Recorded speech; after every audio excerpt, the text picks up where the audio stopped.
Hello everyone, I hope you guys are doing absolutely fine. My name is Shweta Bharadwaj and I am your today's host. Guys, we are doing our first Q&A for a medical nerd. So हमारा पहला question है आपके लिए। जब आप college में आए थे तो आपको क्या लगा था कि होम्योपैथी से लोग क्योर होते हैं या नहीं? जब हम कॉलेज में आए थे, honestly in Himachal we don't know much about homeopathy. ठीक है, वहाँ पे इतना प्रचलन भी नहीं है। Specifically Solan is the area जहाँ पे काफ़ी प्रचलन है बिकॉज ऑफ द कॉलेज, और वहाँ पे टीचर्स ने भी और बाकी लोगों ने भी काफ़ी क्लिनिक्स खोले हैं। So I didn't knew much about homeopathy, पर मेरे दिमाग में इतना था कि होम्योपैथी के मार्वलस रिजल्ट्स के बारे में हमें तभी पता चलेगा जब हम उसको प्रैक्टिस करेंगे। ठीक है, डाउट सबके माइंड में होते हैं, हमारे माइंड में भी था। होम्योपैथी के बारे में बाद में पता चला, सेकेंड ईयर से ज़्यादा हमें नॉलेज हुई है। पर मेरा मानना तब तक यही था कि किसी चीज़ के बारे में हमें नहीं पता चलेगा जब तक कि हम उस चीज़ को प्रैक्टिस नहीं करते हैं, देखते नहीं हैं। और फर्स्ट ईयर में वी हैव ट्राइड होम्योपैथी, तो अच्छे रिजल्ट्स हमें मिले हैं खुद को। So that's why I continued this pathy. आपकी कॉलेज लाइफ की लर्निंग्स क्या है? लर्निंग्स बहुत सारी है। One of the major learnings मैं ये कहूँगी कि फ़र्स्ट ईयर में पढ़ने का तरीका और आज पढ़ने का तरीका मेरा बहुत चेंज हुआ है। ठीक है, one of my cousin is preparing for UPSC, और मैं उसको बहुत टोकती हूँ कि you are studying the wrong way. ठीक है, मैंने मेरी सबसे बड़ी लर्निंग यहाँ आगे यही है कि हमें सही तरीका पता चल गया पढ़ाई का, क्योंकि इतना ज़्यादा सिलेबस होता है ना, और इतनी चीज़ें हमें दिमाग में समझनी है, याद रखनी है, एग्ज़ाम में लिखनी है, कि हम एक वे ढूंढ लेते हैं। ठीक है, 24 घंटे पढ़ने का वो वे नहीं है। आप थोड़े टाइम पढ़ो, दिन में जितना पढ़ा है उतना रिवाइज़ करो, और उसके बाद एग्ज़ाम से पहले रिवीजन करो सारा। ठीक है, revision is the key. I must say I don't recommend कि आप 10 घंटे पढ़ाई करो रोज़ की। Study less but retain more.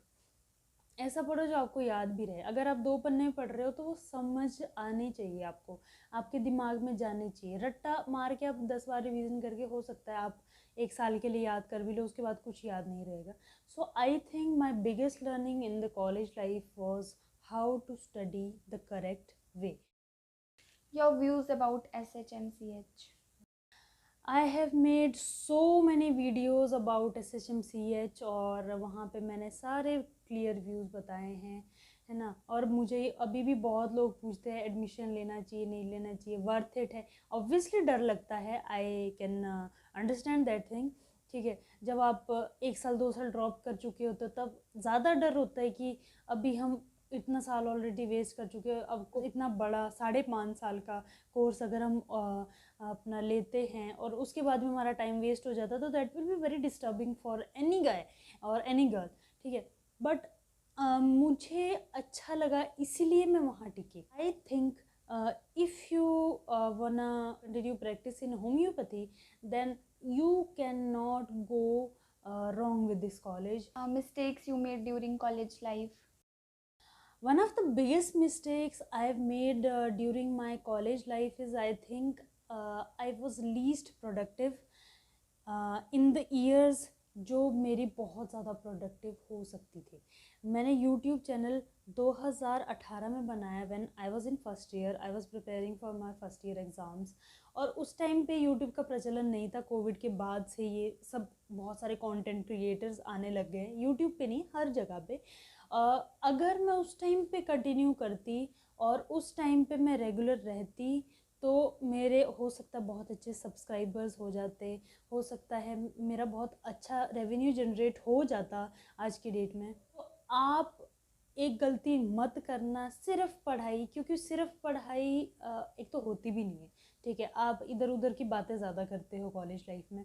Do something other than studies, do something जिससे आपको मोटिवेशन मिले, जो आपको अच्छा लगता हो पढ़ाई के अलावा। It can be anything, drawing, painting, it can be anything, like anything. One of my juniors, she is running her own something embroidery kind of business. A student like these are motivation for me also. को कुछ extra करना चाहिए, I believe, और ये studies को आपकी hamper नहीं करेगा। सो या So next is, what are you doing right now? These days I am doing my internship. आजकल मेरी इंटर्नशिप चल रही है. अभी इंटर्नशिप के ऑलमोस्ट 4-5 महीने हुए हैं. So I am doing my internship right now. Your learnings in internship. ये बहुत बड़ा टॉपिक है कि हमने इंटर्नशिप में क्या क्या सीखा. ये कमेंट्स भी बहुत बार आ चुके हैं कि आपने इंटर्नशिप में क्या क्या सीखा. ये एक वीडियो में या एक आंसर में मैं नहीं बता सकती मैंने इंटर्नशिप में क्या सीखा. बट जो लोग ये बोलते प्रैक्टिकल लाइफ स्टडीज़ से बहुत अलग होती है, ऐसा कुछ नहीं होता है. जो हमने किताबों में पढ़ा है वही आपको बाहर देखने को मिलेगा. ठीक है. हाँ, ऑब्वियसली ये बहुत डिफरेंट है. किताब में पढ़ना और पेशेंट को देखना बहुत डिफरेंट एक्सपीरियंसेस है दोनों. पर ऐसा नहीं है कि अगर आपको किताब का नहीं आ रहा है तो आपको पेशेंट में कुछ अलग ही समझ आ जाएगा. पेशेंट अगर आपको कोई रेयर डिसऑर्डर के बारे में बता रहा है और आप आगे उसको नहीं पढ़ रहे हो तो उसके बारे में आप कुछ नहीं जान पाओगे.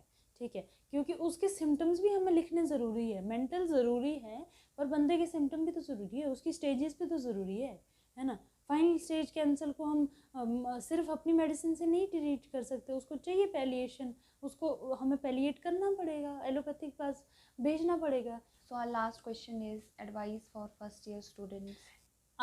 I cannot advise anything in this short video या in this short question for first year students. ये बहुत बड़ा टॉपिक है, इसके लिए सेपरेट वीडियो बना देंगे.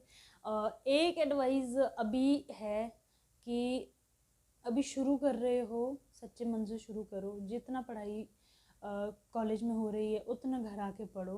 ठीक है. और अभी जो भी प्रोडक्टिव कर सकते हो उसके साथ करो. क्योंकि एक बार वो डिज़ायर टू लाई डाउन हो जाएगा बेड पे कॉलेज से आने के बाद, वो नहीं जाएगा फिर ज़िंदगी भर. वो ऐसा हो जाता है. तो अभी जितना टाइम निकाल सकते हो, अभी एक अच्छा शेड्यूल जितना बना सकते हो वो 5.5 साल तक आप फॉलो कर सकते हो. शुरू में आलसी हो जाओगे, शुरू में ही कम चीज़ें करोगे तो वहाँ थोड़ी दिक्कत आ जाएगी. Thanks for watching. Will see you in the next one. Bye bye for now. Bye.